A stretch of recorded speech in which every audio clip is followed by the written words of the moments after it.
आप देख रहे हैं MNT न्यूज नेटवर्क। सोमवार को राष्ट्रीय सांख्यिकी कार्यालय ने अपनी तिमाही के सकल घरेलू उत्पादन यानी GDP के आंकड़े जारी किए हैं, जिसमें -23.9% की भारी गिरावट दर्ज हुई है। GDP को सरल अर्थ में समझे तो एक साल के भीतर देश में होने वाले उत्पादन की कीमत को GDP कहते हैं।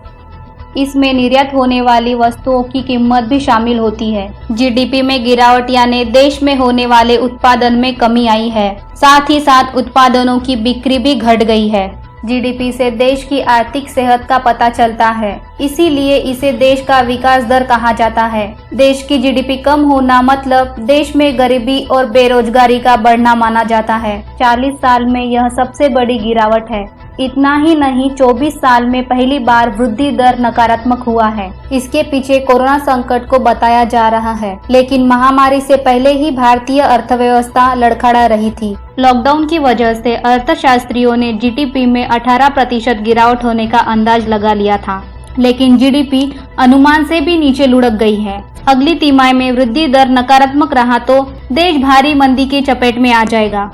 वर्तमान समय में इकोनॉमी इतनी ज्यादा गिर गई है कि इसे रिकवर होने में 2 से 3 साल का समय लग सकता है। आंकड़ों के अनुसार बिजली, गैस, पानी की सप्लाई और अन्य उपयोगी सेवाओं में 7% की गिरावट दर्ज की गई है।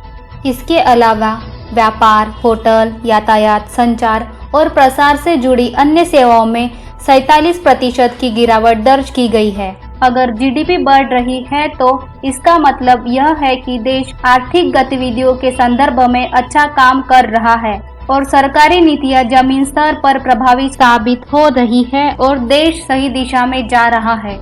अगर GDP सुस्त हो रही है या निगेटिव दायरे में जा रही है तो इसका मतलब यह है कि सरकार को अपनी नीतियों पर काम करने की जरूरत है, ताकि अर्थव्यवस्था को पटरी पर लाने में मदद की जा सके। सरकार के अलावा कारोबारी, स्टॉक मार्केट इन्वेस्टर और अलग अलग नीति निर्धारक GDP डेटा का इस्तेमाल सही फैसले करने में करते हैं। जब अर्थव्यवस्था अच्छा प्रदर्शन करती है तो कारोबारी और ज्यादा पैसा निवेश करते हैं और उत्पादन को बढ़ाते हैं, क्योंकि भविष्य को लेकर वे आशावादी होते हैं। लेकिन जब GDP के आंकड़े कमजोर होते हैं तो हर कोई अपने पैसे बचाने में लगता है। लोग कम पैसा खर्च करते हैं और कम निवेश करते हैं। इससे आर्थिक ग्रोथ और सुस्त हो जाती है।